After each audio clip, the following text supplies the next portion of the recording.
Let's meet Lucy, who's talking to Richard on a beautiful busy day. They're standing on the sidewalk outside of a busy downtown office building. She looks like she's had a night of partying, a little rough around the edges. She's laughing and happy though. We've all been there, am I right? She's fully hungover and a little tired. She wants to go home and rest before her classes the next day, but Richard needs her help first before he will let her leave. They're talking and teasing, and Richard's trying to make a deal with Lucy. If she'll just deliver this package, she can go, and all will be well. Everything's gonna be fine, he keeps saying. I just need you to take this inside. He says he's been here too many times over the last week and can't be seen again or it'll seem suspicious. Richard and this situation are very suspicious anyway. Richard comes off like a pimp, not gonna lie. Lucy seems like a party girl and somewhat indifferent, carefree and fun, but also doesn't seem to have good taste in men. She's somewhat unimpressive at this moment and seems like a pushover. This is obviously why Richard was attracted to her, it seems. Lucy just wants to leave, and deep down, we sense she already feels like something might be off. Richard keeps pushing her and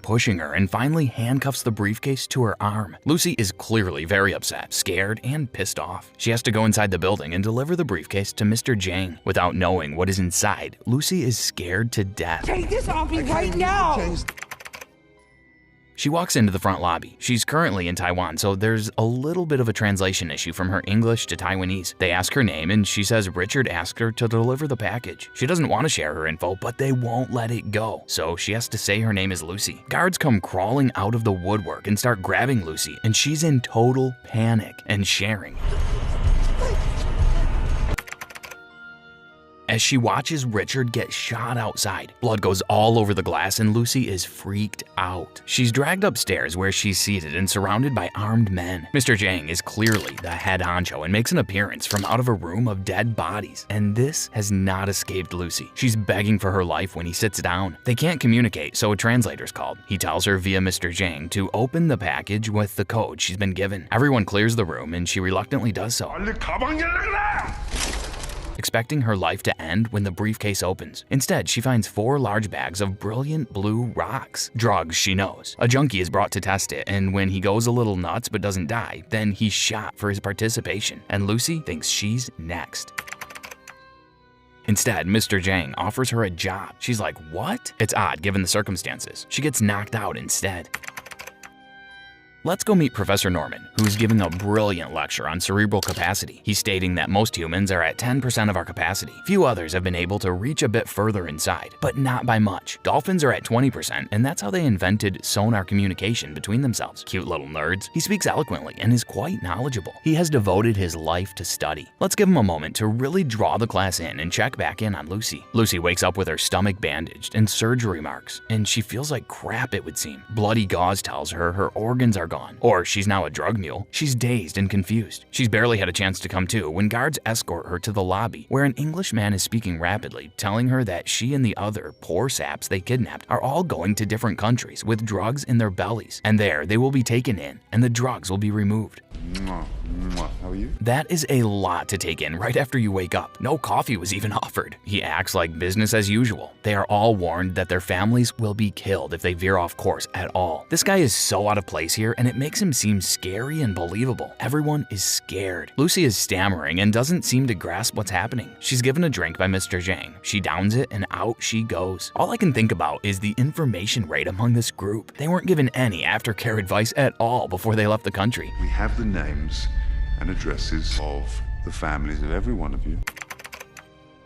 Meanwhile, the professor is explaining that we procreate in order to pass the knowledge that we learn on to the next generation, so that our knowledge and understanding progress. We as humans have a need and desire to learn more and expand our minds with each generation. It is a divine right that is continuously handed down. Damn, this man is compelling, and he has a voice you just want to listen to, like Morgan Freeman has. If the habitat is favorable, they will choose to reproduce.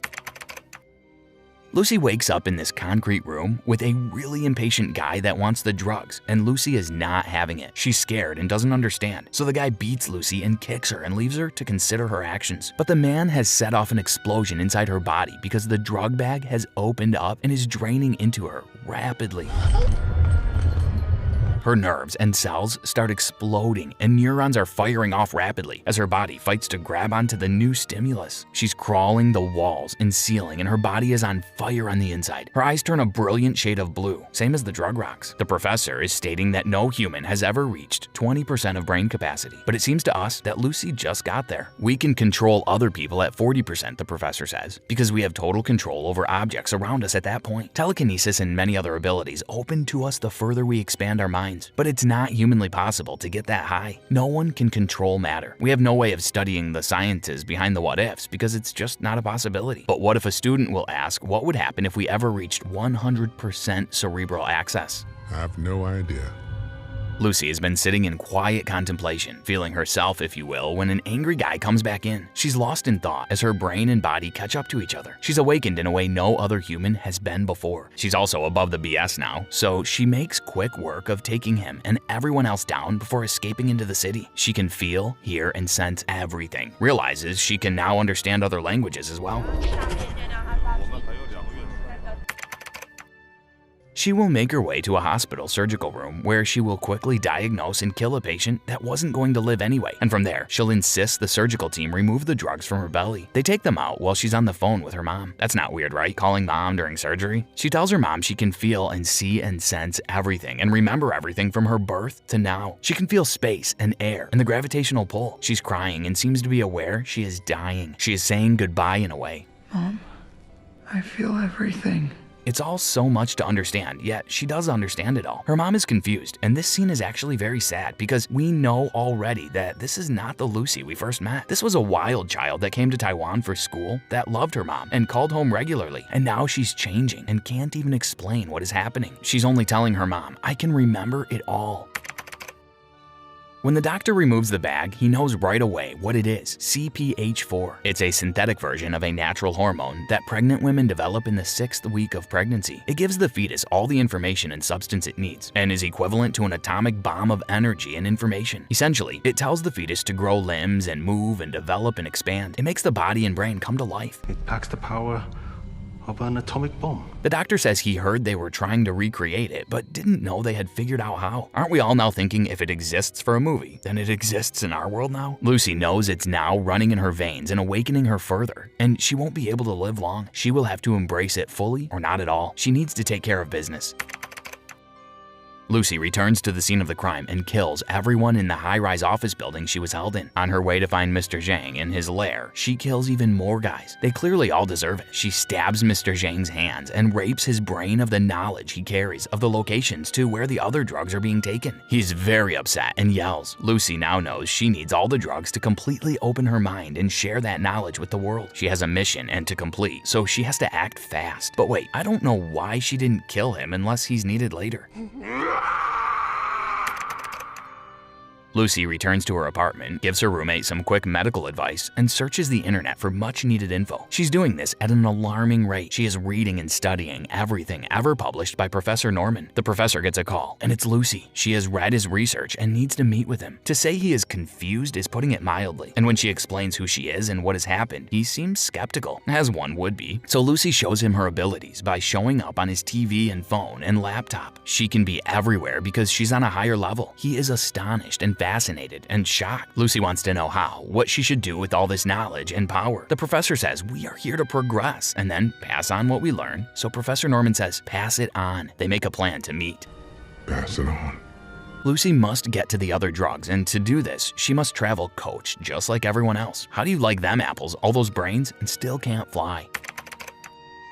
So she gets all prettied up and can now change her appearance instantly. And so she does so in order to board a flight and not be caught. She's on the news everywhere. She's now at 30% and makes contact with a lead officer at the police department, explaining about the drugs and that she will need them all once they have been captured. His name is Pierre, and he seems completely lost. But Lucy is very persuasive. She tells him who the men are that are carrying drugs and where to find them. She explains what happened and who's responsible. Lucy gets seated on the plane and drinks her champagne. She will work feverishly on her laptop and draw attention to herself with her ability. She's now at 40% and her mind is taking control of her body. Yes, of course. She doesn't have time for the tray in upright position, please, and kind of loses it here. Her impatience is growing. Also, her teeth are falling out. Her body is in fight or flight mode, as the professor said the body does. She's going to have a weird Sandman moment when she becomes one with the universe and falls apart. The human body can only handle so much, and her brain is overriding her body's will. She has to inhale, like seriously scarf down massive amounts of the CPH from the bag, removed from her body. She goes to town on it like I do with chips. She eats it and is feeling whole again when she turns to sand and disappears. Miss, are you okay? Meanwhile, our trusty cops have found and captured all the men and are taking them to the hospital for drug removal. It's like organ cropping, but not.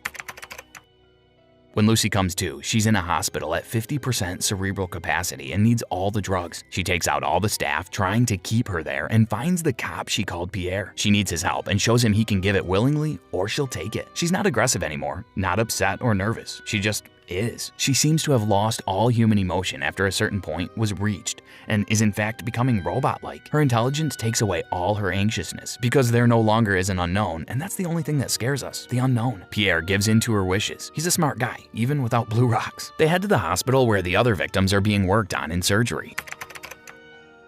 Corian, I'm gonna drive. And get into a pretty cool car chase. The movie needed one, I think. The drugs are going to be removed and all the other victims will be killed. I know this seems harsh, but they would have died one way or another. The airwaves and cell phone data tells Lucy that Mr. Zhang and his cronies are out looking for the drugs as well, and that her death is all he seeks. He's obviously still upset about his hands getting stabbed. So touchy, some people. So the chase was from Mr. Zhang's guys. Mr. Zhang's henchmen get to the hospital and are about to get away with all the drugs when Lucy arrives. She's past the cerebral stage that allows her to now control others, so Lucy does just that. She quite literally moves men out of the way and blows off the attack like they aren't even there. Guns taken away and the men are just floating in the air, and they are mad. She gets all her drugs and is headed out the door. Police officer Pierre is staring, dumbfounded. He cannot believe or understand what's happening. Lucy will kiss him, but you can see she's completely detached as a human. It's just a gesture now, but a thank you all the same. Pierre follows Lucy and will help her from here on out. He doesn't understand, but can see she means no harm. Mr. Zhang spots her leaving the hospital. She's completely lost in thought and doesn't see him. He follows Lucy and Pierre on their way to meet the professor at the college campus. Lucy and Pierre enter the university in a hurry and cautious, and say as much to all the professors gathered there. Professor Norman has given all the other professors the lowdown on Lucy, and they all want to ask questions and understand. This is exactly what the movie's about, the human brain wanting and needing more knowledge. The questions begin, and Lucy tells them everything she currently knows. She's at about 60%. All the Taiwanese gang members, including the drug lord, have made it to the campus and are fighting it out in the hallway with the cops that have surrounded the building. They're giving Lucy and Pierre time to work. Guns are blazing and tension is very high. Lucy shows the doctors an example of what it all means. She's breaking her thoughts down and telling them what she knows now. It all comes down to time. We have taken our vast amounts of knowledge and have made it small so we can understand it better. We cannot understand when it is large and open to us. We quite literally do not have the ability to comprehend. We know so much but cannot allow ourselves to have it. So much so that we had to condense it to so little, so tangible, just so that we can live without going insane. We've all seen the top of a mountain and water all around, and under the water is a huge mountain. This signifies the amount of brain above the water we use and the part under the water that we cannot get to. Lucy's mountain is almost completely out of the water. Basically, what Lucy says it boils down to is that time is the only proof of our existence. Without time, we don't exist. Without time, we don't exist. She explains that she will need all the rest of the drugs so she can go Matrix on the world and discover 100% cerebral capacity in order to pass the knowledge on. It's her duty now, and she can't be talked out of it. Her body will die anyway. When the professor asks her how she will do that, she says she'll build a new kind of computer with all her knowledge and make sure he has a password, essentially. She's at 70% when they hook up her IVs and start administering the drugs to her. They've been melted down to a liquid, and she takes them quickly and all at once. 80%. The fighting in the hallway has reached its peak, and everyone's dying and shooting. Lucy's at 90% when she starts to become black slime and enters every possible electronic device around her and proceeds to build a superhuman computer. She's reaching out to the far ends of the universe, and her body is being taken over by the knowledge slime. She goes back in time to the 1800s, to the Indians, and then barren lands. She has gone way back to where the dinosaurs lived, back to the beginning. Lucy is so quiet and contemplative. She has pure understanding of what, when, and why. She is complete calm in all the madness around her, here in her mind and outside of it. She will keep going until she touches life itself. While this is happening, all the bad guys have died and the room has fallen away into a white space where the computer, that is Lucy, is coming to life. The professors are confused and Professor Norman seems fascinated. This is what his entire study and pursuit has been. This very knowledge is being given to him, knowledge that would have stayed locked away forever. This moment and its greatness do not seem lost on him. But in the room outside the mind, Mr. Zhang is pointing a gun at Lucy and moving in slow motion as he walks up to her. She's traveling back and does not see her shooter or anything around her. She is close to 100%. This part is a little scary. Is she going to die before it's complete and all of it dies with her?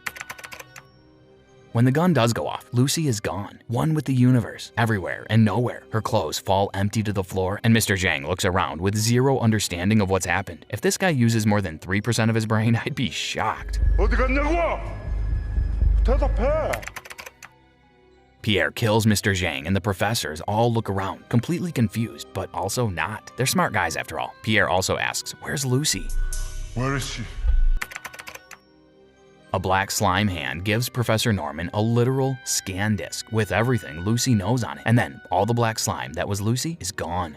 Anyone else feel like that could easily be misplaced? Make a copy. Lucy is now everywhere. This Earth was given to us 1 billion years ago, and what have we done with it? What will we do with it now that we have all this information at our fingertips? So, what do you guys think? Would you want to tap into more of your cerebral capacity if you could? How far would you go? Would you use the power for good or evil? I have to wonder now, how many humans have gone further? Do you believe we cannot go beyond 10%? No one has caught up to a dolphin? So many deep philosophical questions to be asked and answered with this movie. Give it some thought. Until next time.